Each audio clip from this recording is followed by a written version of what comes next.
everyone, and welcome to Total Football Talk. I'm Anthony, and I'm going to do a mini rant real quick. I'm going to be selling Betsy Ross flags for anyone that would like to tell Nike to go F themselves. Unlike Nike and Colin Kaepernick, I actually love the country that we live in, hence why I'm wearing the shirt that says back-to-back World War champs.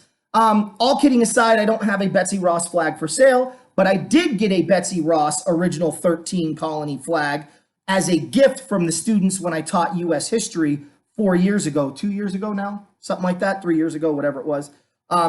It was at AACPV. It was an honor to get that and a great gift that I got from a group of seniors, and actually got it in my government class. It wasn't even my U.S. history class that I taught. So anyway, that just really irritated me. It's 4th of July this week. I hope you guys have a great 4th. Do what we all know the extremists on the left are going to do and not celebrate. You guys go ahead and celebrate for them, because this is the greatest country in the world and we live in it, and that's lucky for us. Go E. All right. Well, we're going to change up the show a little bit today. Hi, guys. I'm Eric, and, well, thanks, Anthony, for going off on a tangent there. Yep, a little bit of a rant. Anyways, so this show, Anthony and I have always talked about that it's for you guys. And, we've asked many times, hey, guys, submit some questions. Well, lo and behold, and then forever, our Chargers fanatic. Long-time listener. We're going to answer some of you. Yeah, we're going to answer some of your questions today. And we're also going to delve a little bit deeper. It's not going to be too long of a show. Holiday week, we want to keep it short, but we also want to keep it entertaining as well. So, first and foremost, all right, I wrote this down, Anthony. I don't know if you did, whether or not you did, that's fine. We're going to talk about the divisions. Should they be realigned? Are the rivals that great where they shouldn't be realigned? And where would you expand or relocate if you had to? So I'm going to go first. Go ahead. I think Anthony and I can agree that the NFC North that houses Chicago, Green Bay, Minnesota, and Detroit would remain unchanged. I don't see a Tampa Bay in there. I don't see somebody out west in there. The NFC North is exactly how it should be. Agree or disagree? Agree. Okay, so that was that easy. Let's move on to the NFC West. It's really hard unless you're an expansion Carolina team and an Arizona team that was once St. Louis, but then was Chicago before. They were in the NFC East, and Carolina was in the NFC West. No. The NFC West. Arizona, San Francisco, the Rams, and the Seahawks. Sorry, I got to leave everybody where they're at. What about you? Agreed. Okay, this is where it gets interesting, folks. All right, the NFC East. All right, so you have your three Eastern teams, the Giants, Redskins, and Eagles. I would move Dallas out of the East and switch them with Carolina in the South, so that Carolina stays along the East Coast with the Eastern teams, and Dallas goes to the NFC South, and they get a rivalry with New Orleans. I get the rivalry that Dallas has with all three other teams. I get it. The mainstream media, they love to salivate over those games, and even when those teams stink, they have to salivate over them and put them on 10 times a year on prime time and Sunday night, Monday night, Thursday night, any other time when you don't want to watch them. But this is what I would do. Do you agree with me, Anthony, or not? I would say either Carolina or Tampa Bay switches to the East. So, and Dallas definitely should be in the South, yes. Okay. I like the fact that Dallas and New Orleans are so close that obviously it's just a hop, skip, and a jump for both teams, that you create that rivalry. Hey, who owns the South? Yeah. Throw in an AFC team in the South there and be like, hey, you know what, we could make this, huge, like with the Texans or whatnot. But I like Dallas in the NFC South. They are the westernmost Eastern team currently in the division. Yep. So I do understand what you're saying about Tampa Bay.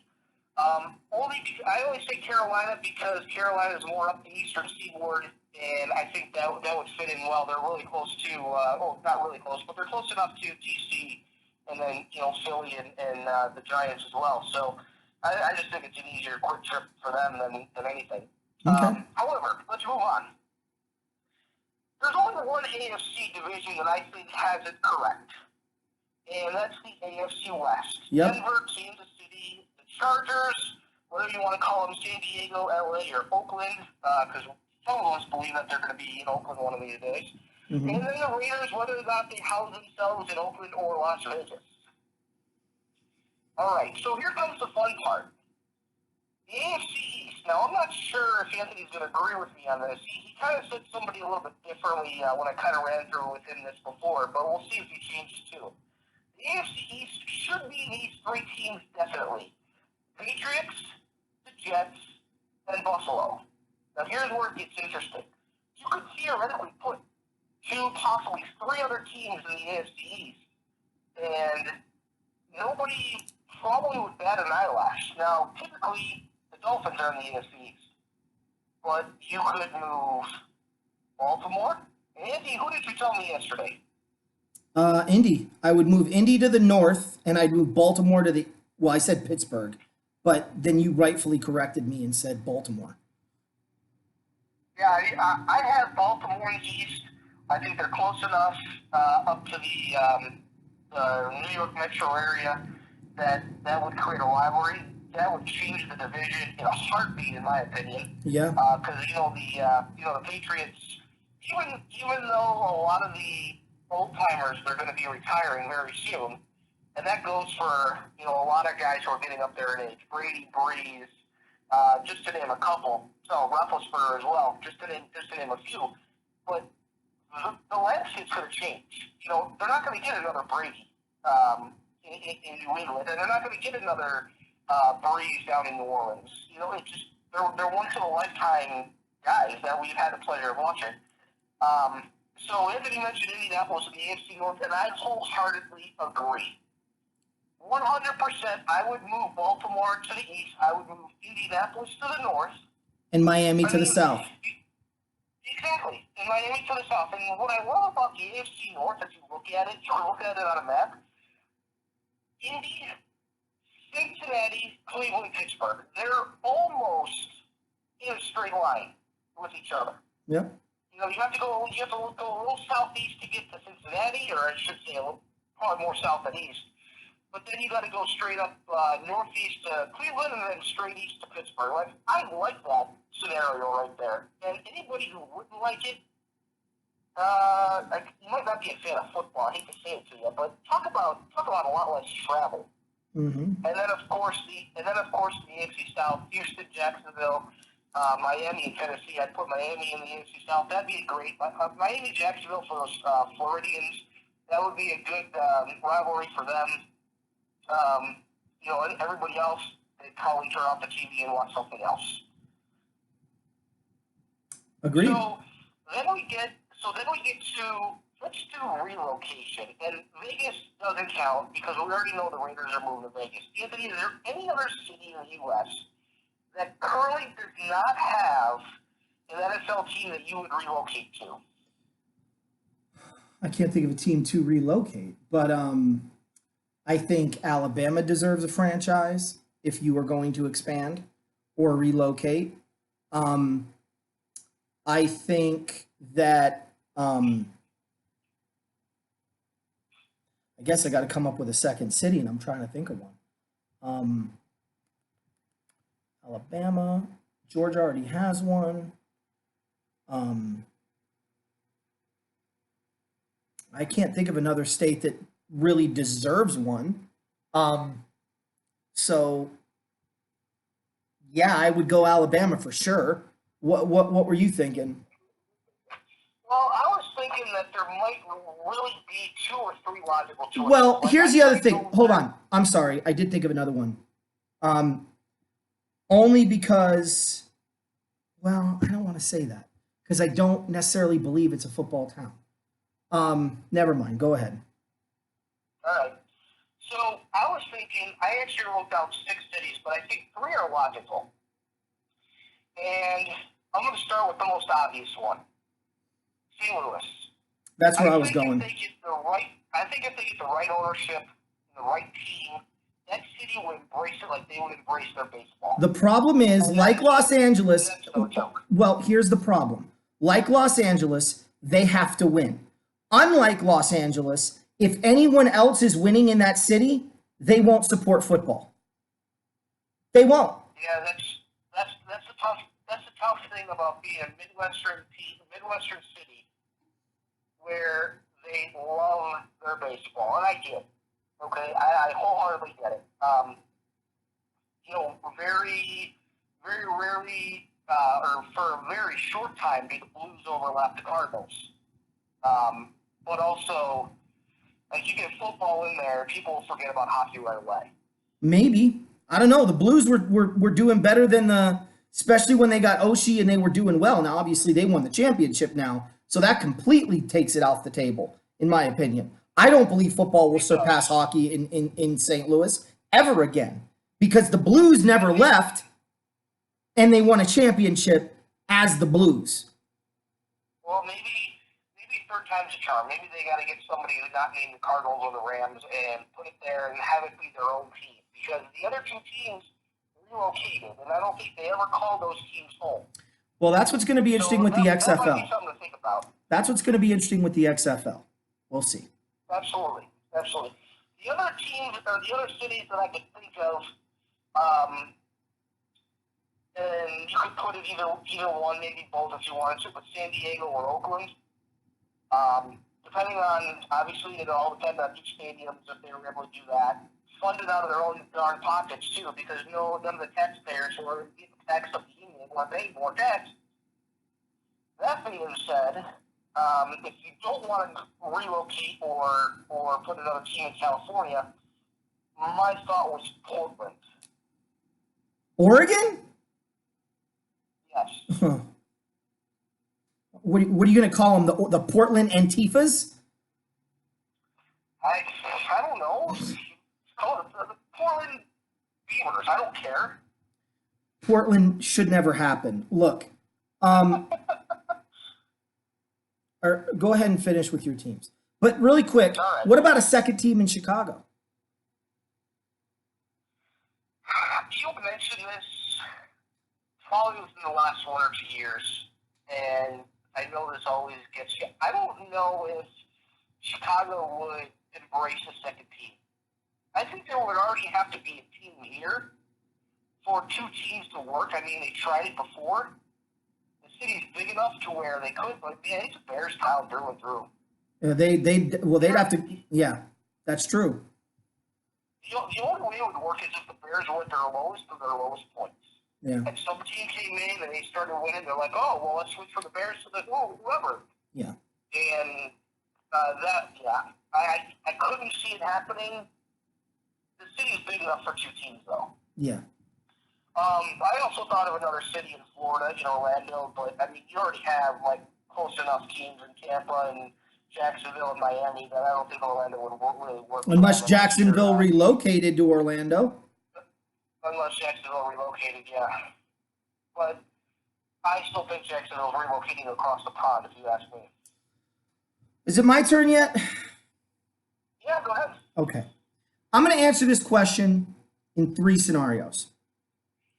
First of all, as far as if I had to realign the divisions as is, well, there you have it. I've realigned the divisions as is. Okay. As far as expansion, I can answer that question with a hell to the no. As far as relocation, I think relocation is bad for business. My approach to expansion is actually constriction, not expansion. Now, here's what I would do, or what I think would be best for football. Right now, the product is watered down. Can we agree? Oh, yeah, absolutely. If you want football to truly be the best in the world going against the best in the world, then you've got to constrict. So what I think the NFL should do is not expand, but eliminate 4 teams and go back to 28. Then what I would do is, let me go with the 4 teams that I would remove first. the Tennessee Titans, the Jacksonville Jaguars. Those are the easiest ones right off the bat. Now, the next two are tough because you're talking history and tradition, finances, and how they're doing. So here's the two that I chose. The Baltimore Ravens go bye-bye. And then it's a toss-up, take your pick, between Carolina or Tampa Bay. Those would be the four teams that I would constrict out of the league. Maybe you create NFL 2 and put those four teams in it. I don't know. Then my division realignment looks like this. I'd put Washington, Philadelphia, New York, and either Carolina or Tampa Bay in the East. I'd put in the West, okay, or in the Midwest, I'd have I'd actually call it the Central again. I'd put Dallas in that division with Chicago, Green Bay, Detroit, Minnesota. Could you imagine how exciting that division would be with the addition of the Dallas Cowboys? Then I would put the Rams, Saints, and 49ers and Cowboys in the West, and you could call it Southwest if you wanted to include, so the division sounds normal. You have the North, the Central, or the East, the Central, and the Southwest. South and West division, if you want to call it that. I would move Seattle. I'd keep Seattle. That would be 5 in the West. Then in the East, it would be the 4 that are in there now. 3 of the 4 in there. It would be New England, New York, New England, and then I would move. In this situation, you'd have to move. You've already removed Jacksonville. You'd have to move Pittsburgh into the East. Then your Central would be Cleveland, Detroit, or Cleveland, Cincinnati, Indianapolis. Actually, never mind. Yeah, no, that's right. Cleveland, Cincinnati, Indianapolis, and Houston. And then in your West, you leave it alone. In your South and West division, you leave it alone. You leave it Denver, Kansas City, and company. And I would go to 28 teams. I'd go back to 5 teams. You could still do 6 teams make the playoffs. You don't have to change that. You have all 3 division winners fighting for seeding with first round buys, and then your 2 wildcard teams go at it. Right? Or I guess you'd have 2 and 2. You keep the playoff format the same. You wouldn't even have to change it. So I actually think the NFL should constrict down to 28, and that would be how I would align those divisions.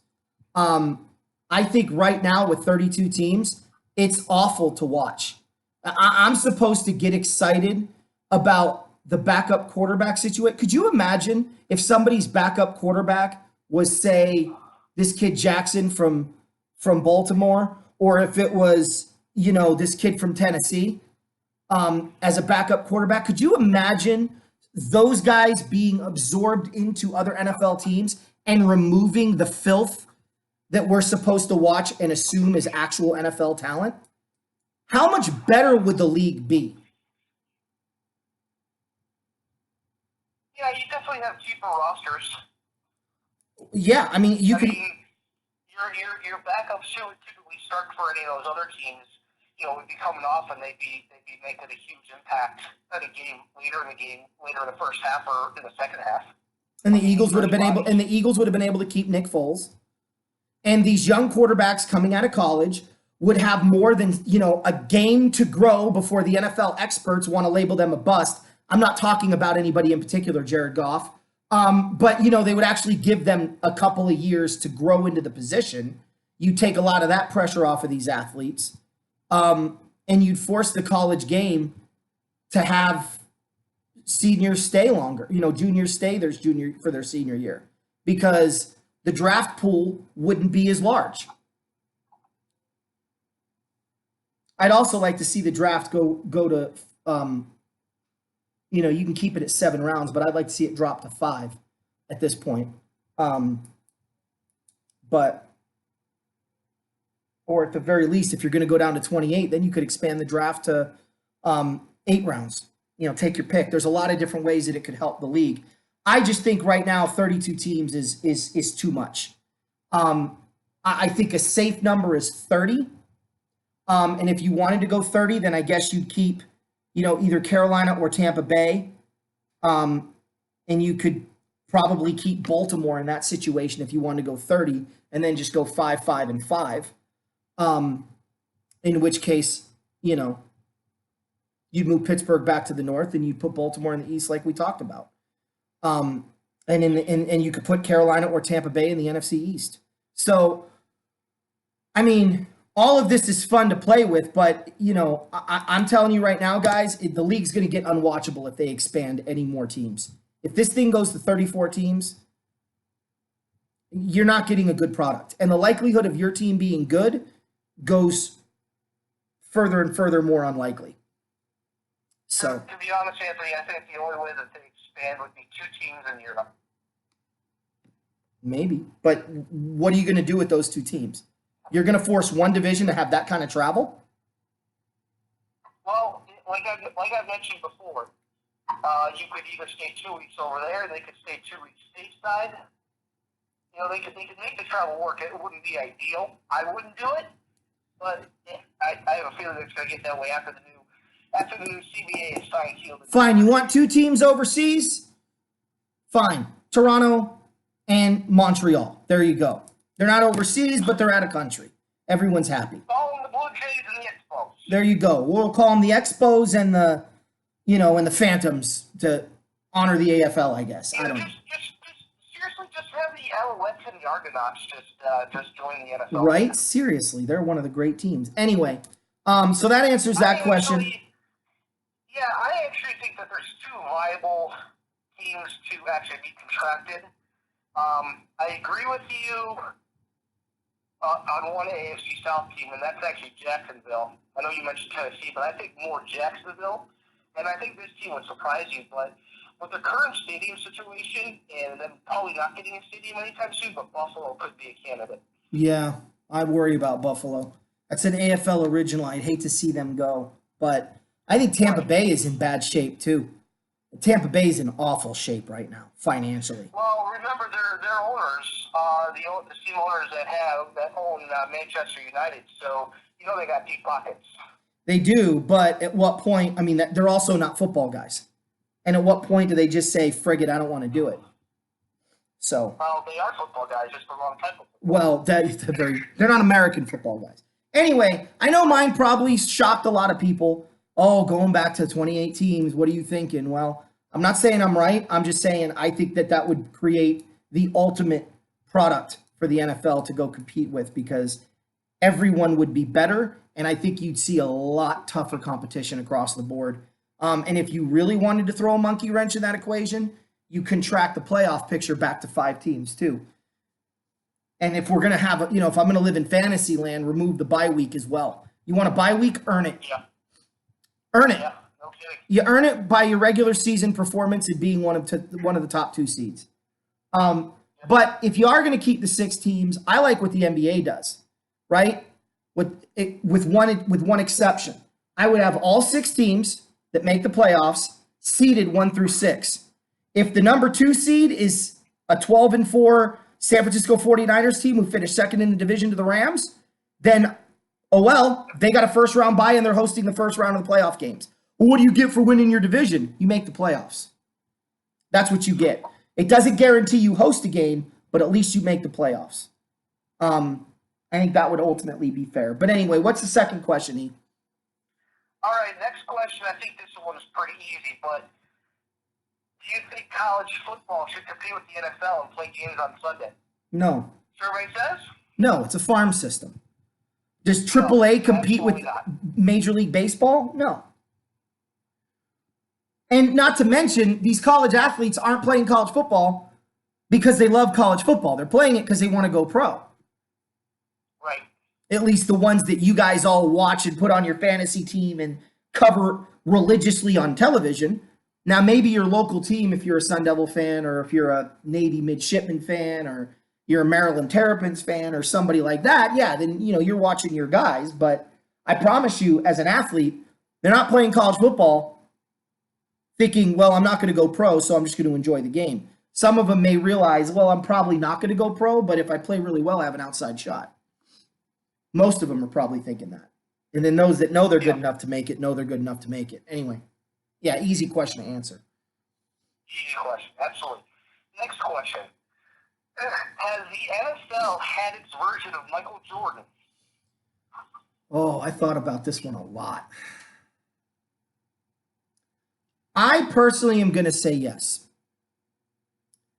And the answer may surprise some of you.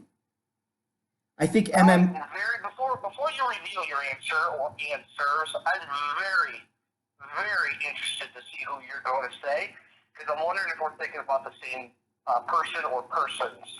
We may be.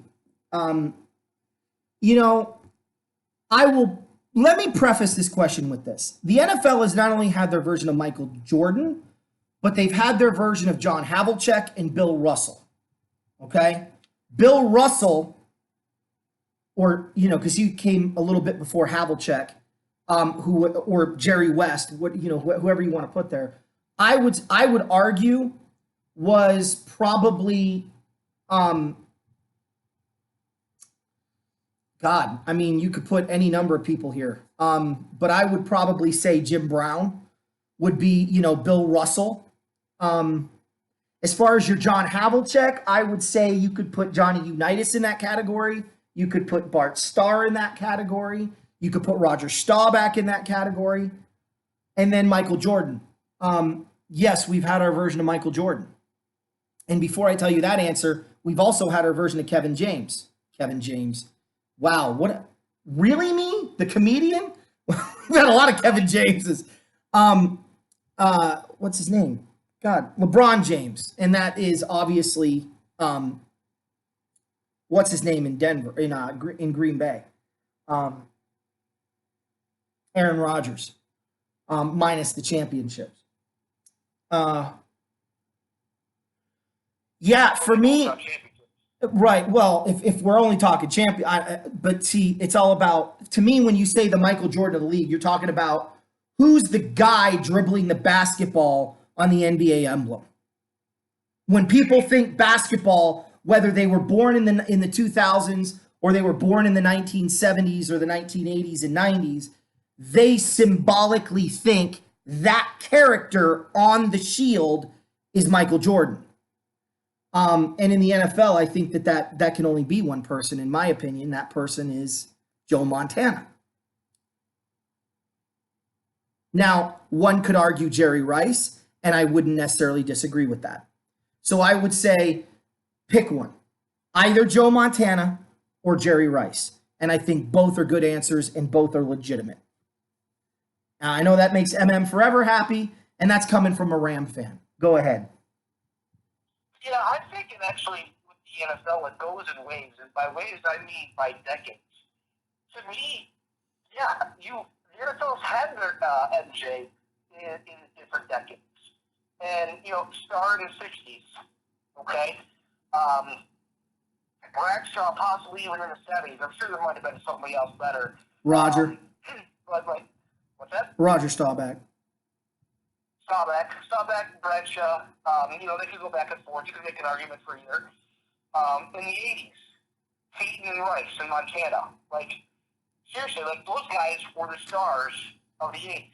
Yeah. In the 90s, Brett Favre. 2000s, Tom Brady. I mean, you can't get, you can come down to one person, and to me, yeah, that's probably Joe Montana. But you can make a case for all of those guys if you want to split it up by decades. All I have to say is, so it's really, and here's why I say Joe Montana rather than Tom Brady, and it's my argument why Joe Montana is the greatest of all time, and I refuse to use the term GOAT because when I grew up, if you were the GOAT of the series, it means you cost your team the championship. I don't know what these millennials are thinking. Oh, it's an acronym for greatest of all time. Then just say the greatest of all time. Some things you don't shorten. And when you are the greatest of all, did you imagine Muhammad Ali going, the GOAT, Muhammad Ali? People would have laughed their rear end off. Anyway, that's another mini rant. Here's why I say Joe Montana. He won 4 Super Bowls, didn't lose a single one, didn't throw an interception in a single one, and played at a time when you could hit the quarterback high, you could hit the quarterback low, you could hit the quarterback late, you could jam the wide receivers, you could hit the wide receivers as the ball was arriving, and he had to throw the ball against some of the best defenders that ever lived in the decade of the 80s. Those 80 defenders were the best crop of defenders in the history of professional football. And I'm sorry, I don't mean to disrespect the fearsome foursome. I don't mean to disrespect the steel curtain, but that's my whole point, is you didn't have just a steel curtain. You didn't have just a fearsome foursome. You had Lawrence Taylor. You had Bruce Smith, Reggie White, Jerry Gray, Ronnie Lott, Don Griffin, Tim McKyer. You had Deion Sanders at the end of the decade, although he was more in the 90s. It was covered in superstars. And that quarterback knew, if I throw this ball wrong, my quarterback's leaving on a stretcher. Nowadays, the quarterback goes, if I throw that ball wrong, I'm getting a 15-yard penalty and an automatic first down. Hopefully my receiver gets up. And the receiver goes over the middle going, this guy's in the area, but he's not going to hit me, because if he does, he's going to get fined, and we're going to get a first down. And they're starting to play more fearless over the middle. You have to take into account the era that they played in. And this is not to become a Joe Montana versus Tom Brady argument. It's like Michael Jordan. Michael Jordan did it in a time when you were physical and they didn't blow the whistle every 3.5 tenths of a second in the basketball game. You actually could play defense in the 80s and 90s. And the Bulls were the best at it, and Jordan was the greatest of all time. So when I think greatest of all time, that is a factor that if you do not take into consideration, that is your own problem. Going back to one thing too, Eric, I always say that the NFL has no recollection of the league post-2001. I have more proof of it. The Rams were in the Super Bowl this year. This is a minor thing, but it's more proof. The Rams were wearing the old blue and yellow uniforms. Now, prior to 2001, the Rams wore the old blue and yellow uniforms. And their end zone in the Super Bowl was always yellow with blue lettering and a white outline. That was their end zone in Super Bowl 14. That was their end zone in Super Bowl 20 in 34, which was 99. In Super Bowl 36, when they went to the maroon and gold, the maroon and gold, I just went Redskins. When they went to the Notre Dame blue, or the navy blue and the Notre Dame gold, their end zone was blue. In 2001, well, Tom Brady's post-Tom Brady, pre-Tom Brady, no one remembers anything about the league.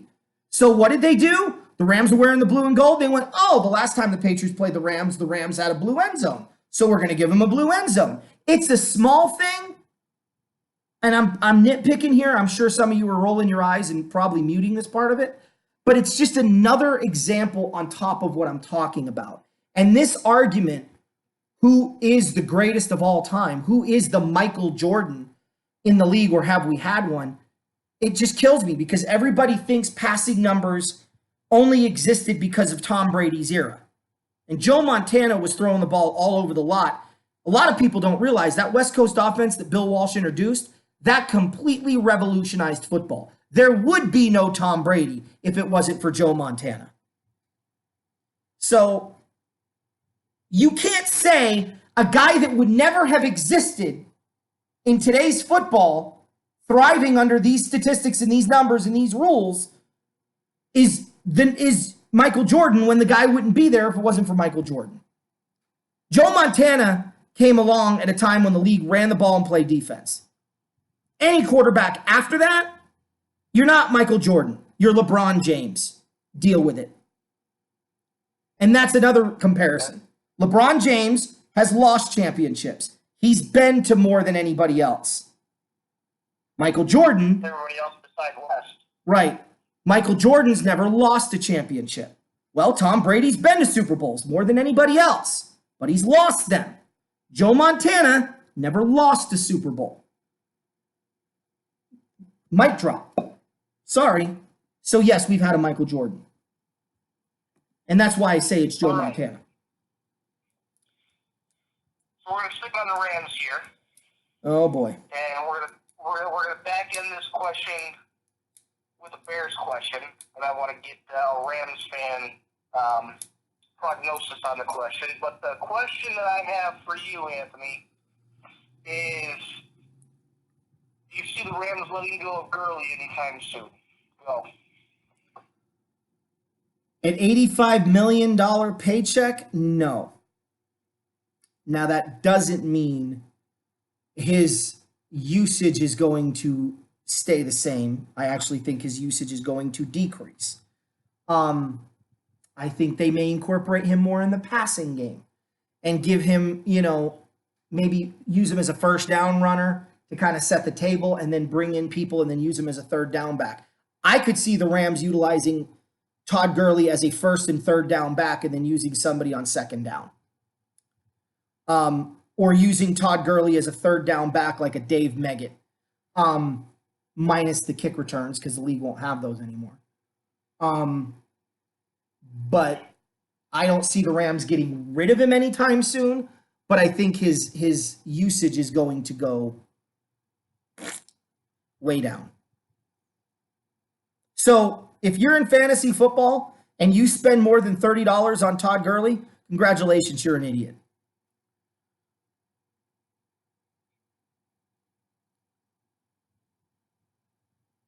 All right, then. So, which is interesting because that looks like, what was that, his age, 30? yeah. Yep. I don't know if he's 30 yet, but he's up there. It pains me to say that. Yeah, no, I know. It's, I'm sorry, he's going to be 25, actually. Yeah, I was going to say, he's not 30. In a month. Yeah, so he's still relatively young. I know they've mentioned arthritis in the knee, and I know with treatment, you can alleviate it. You're not going to get solely rid of it, obviously. Well, you can, and I'll tell you how in a minute. The Rams won't do it, but I'll tell you how. Knee surgery? Coupled with, you want me just to say it? Yeah. Okay, if I'm the Rams, I tell Todd Gurley, you're getting that knee scoped, you're getting that knee monitored, and you are getting the DNP IR status for the 2018 or 19 season. You're not seeing the field ever. We spent $85 million on you. You're taking a year off. You're getting yourself right. You can come to practice. You can come to games. You can travel with the team, but you're not in uniform at all. Then in 2020, he comes back fresh. That's what I would do. And at $85 million, I don't think that's a bad investment.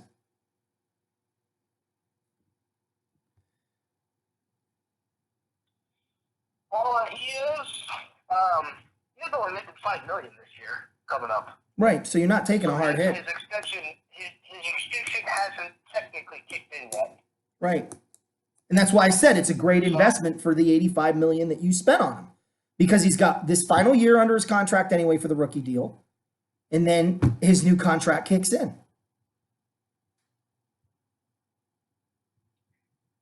So if he does play, which I'm assuming he's going to. Yeah. Sorry, actually, I might be wrong on his salary. Hold on. Okay. Trying to find Well, out. if we're both wrong, it's still worth the investment because you signed him to a long-term deal. And if you want him around for the long term, for the 2018 season, Gurley made $950,000 or somewhere around there.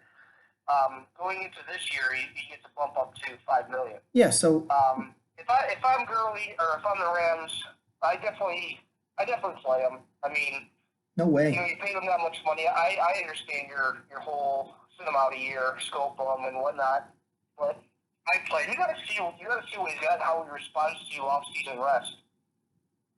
And I don't know how the contract was structured, but if he hasn't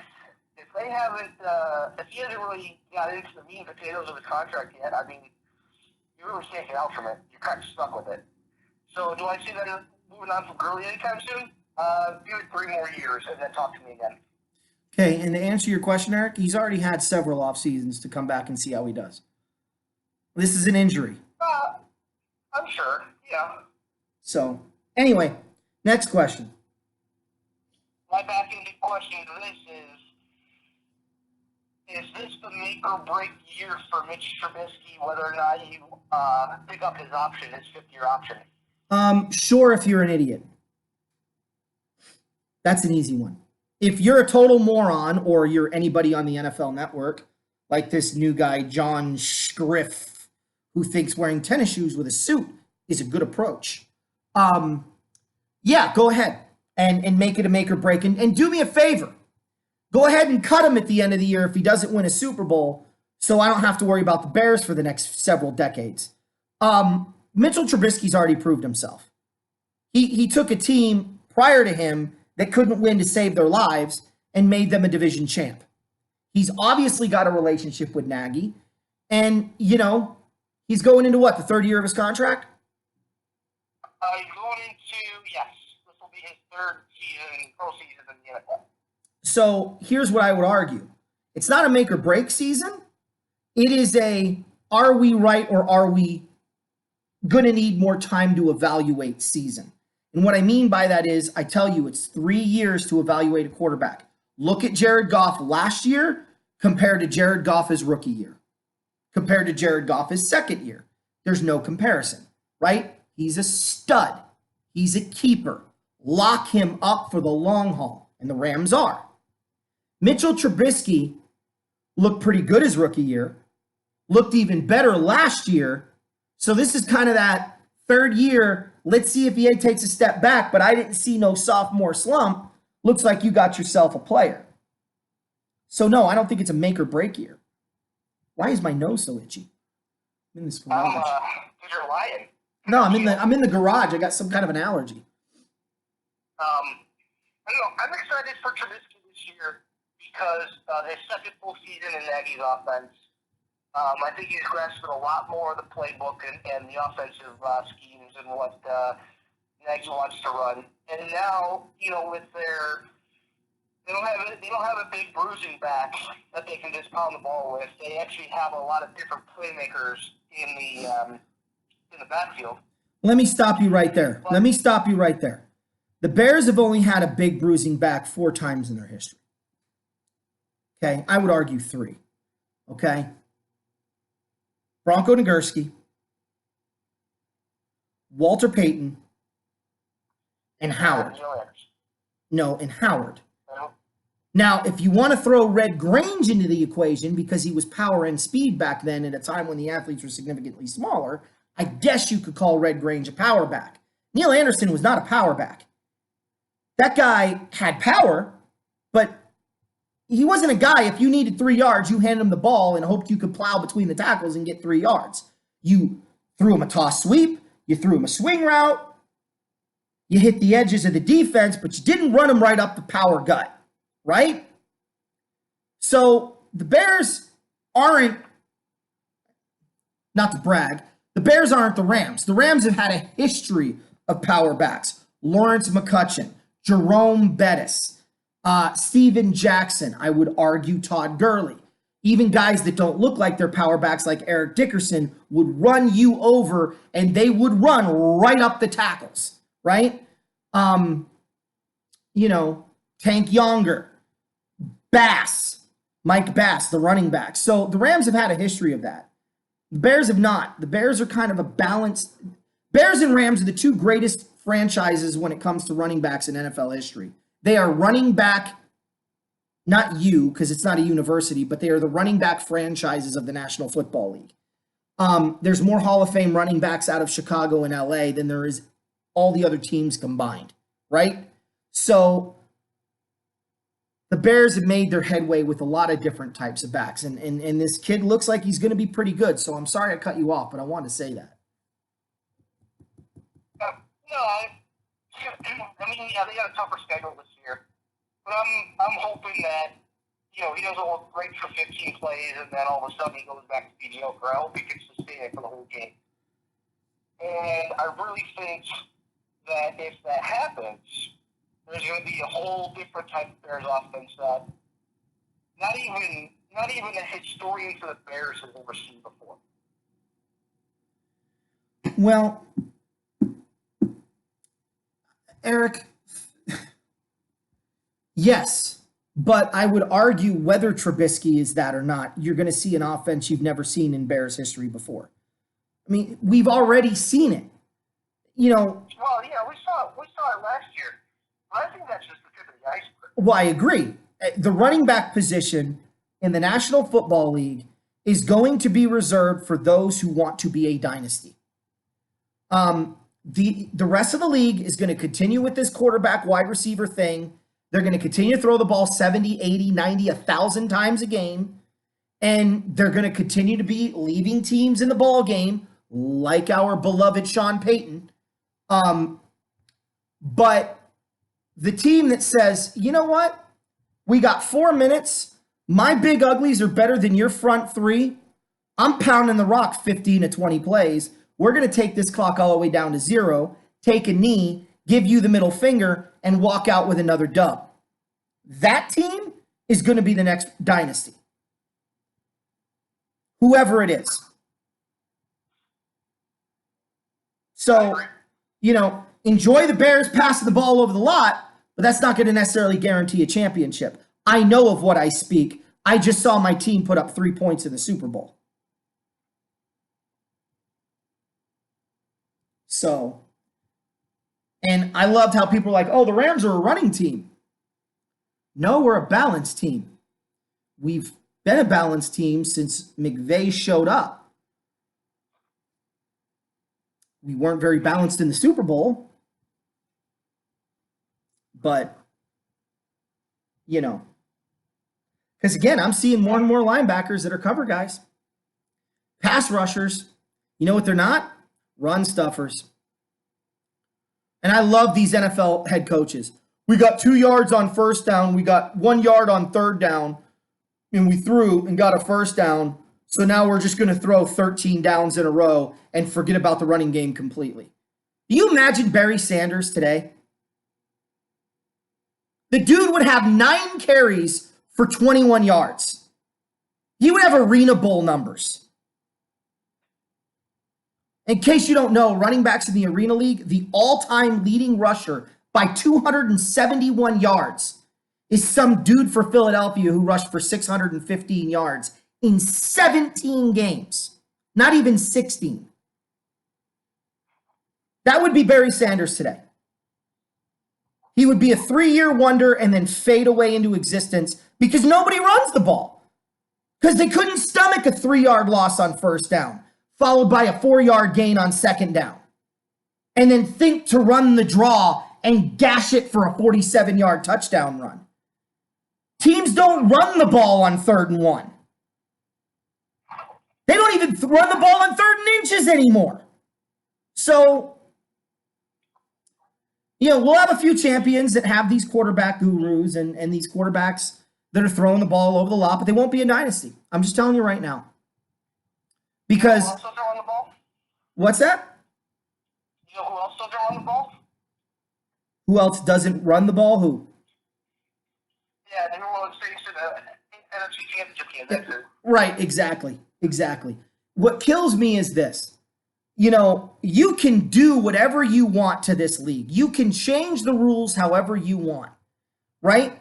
But the fundamentals of this game, now I'm speaking as a player and a coach, okay? As a fan, listen to me because I know of what I speak. I've been between the hash marks, between the white stripes. I've been prowling the sidelines as a coach. This game comes down to 3 fundamental things. Ready? Tackling, running, and blocking. Now, you can pass block, sure, but blocking mainly meaning block for the run. What is more dangerous? A team with 3 wide receivers that comes out and empty every week? Forget talent. Say talent is a wash. They're both equally talented at all the positions. Or a team that can line up in a single back formation with two great wide receivers, like we just talked about, because we said talent being equal, and can either run to that extremely talented running back or throw the ball on a play action. What do you do as a defender? How do you game plan as a coach? You don't. So I guess maybe what I'm saying is look out for Dallas. Look out for maybe Baltimore, unless, they meant what they said yesterday, which is we could throw the ball 30 or 40 times a game. Please do. Please do. Please do. Because I have an assumption on Jackson that everyone's riding my hide on, but I won't come out and say he's a bust. I won't do it. Because I've been wrong before, and I would be a hypocrite to say he's a bust after 1 year. Let's see what he does for 3 years. I'll tell you another guy I thought was a bust. MM Forever, get ready to hear this, okay? You know who I thought was a bust after he left San Diego? Take a wild guess, Eric. Say it. Bing, bing, bing, bing, bing, bing. You got it. Boy, do I look stupid, right? So I've been wrong before, and I'll be man enough to admit it. You know who else I thought was going to be a bust? Jared Goff? No. No. Come on. Who's my favorite quarterback of all time? What? Peyton Manning. Oh. I was being You're being facetious. I was being very sarcastic, but I thought he was a bust. Now, playoff bust, unequivocally stand by that position. But a bust, I'm an idiot. Right? So we've all had our moments where we were like, wow, dude, you were way off. Now, I'm not NFL way off where I actually thought Ryan Leaf was a number 2 overall pick in the NFL, right? Where I thought Steve Walsh was as good of a quarterback as Troy Aikman. I wasn't that dumb, although one could argue my Peyton Manning argument was that dumb, or Drew Brees for that matter. But there you have it, right? So I'm not going to say that I'm unequivocally right, and that's why I'm reserving the B word on Jackson until year 3 is up. Because I've been wrong before. And you know something, Eric? I'm going to be wrong again. So, anywho. Next question. Actually, that is all the questions that we have today to save some time for more questions next time. All right, so there you have it. We'll do the next show probably sometime this week and post it. Hope you guys have a happy 4th. By the way, I am working on a, I know you guys talk about the mic a lot, and I figured it might be time to get you guys to subscribe, who have subscribed, to maybe make donations if you can on my PayPal. The next show I'm going to open with my email that you can send to, that's linked, well, my PayPal that's linked. It'll be linked to my email. I forget how that works. I have to go back and check that out. But I'm going to work on that this week. So the next time we're on, you guys can go ahead and, if you want to help a teacher out, and that's what I am. I'm a teacher. That's my profession. I happen to do this on the side. I will greatly appreciate it. I'm also talking to a t-shirt guy. One of the things I'm thinking about getting is a shirt that says horns up on the front with a picture of the Rams helmet. And on the back, it's going to say bear down with a picture of a bear. Now, that'll be for Ram fans. For Bear fans, it would be flipped. Bear down on front, horns up on the back. I'm also looking at a Total Football Talk logo that I'm working on that I have to discuss with Eric, that I'm thinking about putting on t-shirts and hats, and we'll sell those too, so I can get some merch out there. And that will help this channel grow even further. And who knows, maybe one day my profession will be sports analyst on YouTube or somewhere else on our own radio show. I'm also looking into podcasts. I want to make that clear. I know you guys have suggested that. So that's a little slower in developing just because I've been so focused on getting ready for the new season for coaching and for teaching. But just know that I'm working on it. And I have other t-shirt ideas too. Eric, do you want to say anything before we go? I do want to say one other thing. Thank you for all of you that have subscribed. If you like what you heard or you like this show, hit the subscribe button, share it. I don't have a lot of Man of Monologues coming up. This is all going to be football pretty much from now until the start of the season.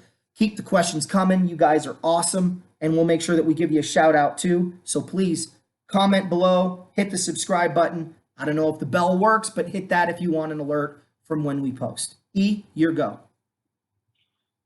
Yeah, guys, as Anthony mentioned, keep the questions coming. If you guys have any other ideas, let us know.